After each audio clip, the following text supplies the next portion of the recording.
Bonjour à tous, je m'appelle Linda Mendes et aujourd'hui je vais vous parler d'un des plus grands risques naturels qui est considéré comme le plus meurtrier et lequel cause les plus de dégâts.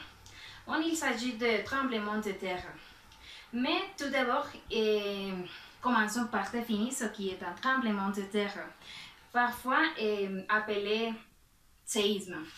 Bon, ce terme fait référence à une secousse du sol, parfois très violente. Donc, cette secousse est due au mouvement des deux plaques tectoniques, lesquelles entrent en collision, s'éloignent ou encore coulissent l'une contre l'autre.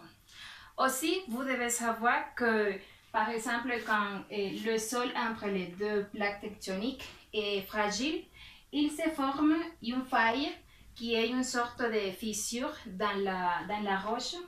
Par exemple, quand les plaques bougent, les deux blocs de roche qui sont situés dans chaque côté de la fissure se déplacent brusquement.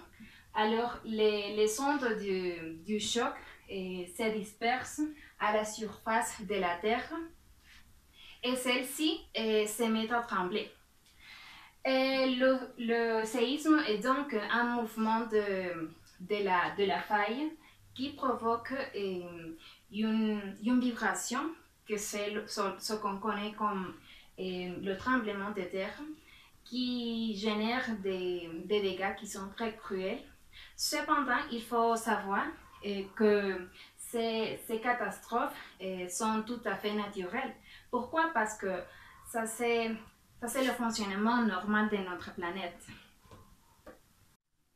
D'autre part, il y a une classification des déplacements des plaques tectoniques. Donc, il y a trois types qui sont les suivants: l'éloignement, la collision et le frottement. Dans la première, c'est par exemple quand les deux plaques tectoniques se séparent ou s'éloignent en produisant une faille ou une chaîne de montagnes sous-marines. Pourquoi? Parce que cet éloignement se déroule principalement dans les fonds océaniques. En ce qui concerne la collision, c'est le contraire. Oui, parce que les deux plaques tectoniques se rapprochent et entrent en collision. Mais je vais vous expliquer ce qui se passe dans cette image pour que vous puissiez mieux comprendre. Alors, on a les deux plaques tectoniques qui collisent. Et, par exemple, la plaque la plus dense plonge dans le manteau où elle fondera. Alors que la plaque la moins dense, elle demeure en surface. Donc, ce mouvement génère une formation de montagnes ou la création des failles. Finalement, dans cet exemple, quand les plaques bougent, elles peuvent frotter les unes sur les autres et alors elles glissent parallèlement l'une contre l'autre. Donc, ce mouvement, le frottement, produit une grande quantité d'énergie qui peut provoquer d'importants tremblements de terre. Parlons maintenant des conséquences ou des impacts générés par cette incroyable et redoutable libération d'énergie. Alors, le tremblement de terre peut causer plus ou moins de dommages, mais cela dépendra de sa force ou de la distance qui sépare un endroit du point d'impact ou épicentre. Donc, l'un des changements les plus notables est l'émergence d'une faille dans la surface terrestre quand le séisme est suffisamment important en termes d'énergie, surtout si sa magnitude est supérieure à 6 degrés. Un autre fait qui génère le séisme est le raz de marée, ou ce qu'on connaît comme tsunami. Cela se produit quand le séisme est fort, ce qui peut faire que la faille rompe le fond marin. Et si cette rupture modifie de façon importante le fond, Elle peut déplacer brutalement un grand volume d'eau jusqu'à la surface de l'océan en générant une onde superficielle laquelle a une grande longueur et une vitesse très grande qu'en approchant de terre finit par inonder la côte.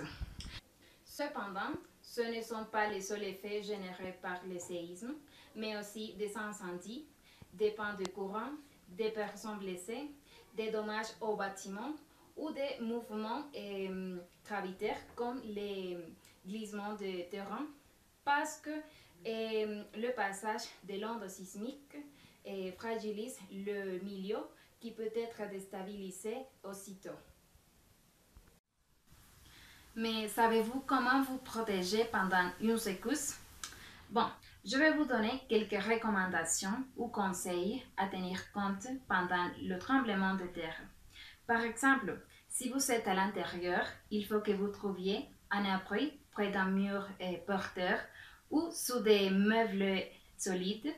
Mais s'il n'y a aucun abri à proximité, mettez-vous en position accroupie dans le coin de la pièce et protégez votre tête, votre cou avec vos bras. C'est nécessaire aussi que vous vous éloigniez des fenêtres, des portes, des objets en verre, de tout ce qui peut tomber. Et par exemple, si vous êtes à l'extérieur, il faut que vous vous éloigniez aussi de tout ce qui peut s'effondrer, comme des ponts, des bâtiments, des fils électriques, pour éviter les accidents. Et finalement, si vous êtes en train de conduire, il faut que vous arrêtiez immédiatement la voiture et attendre la fin de secousse. Eh bien, j'espère que ces informations vous aideront et que vous pourrez suivre toutes les recommandations dans le cas de séisme, bien sûr. Et maintenant, je vous laisse avec quelques images de tremblements de terre les plus meurtriers de l'histoire de l'humanité. Au revoir!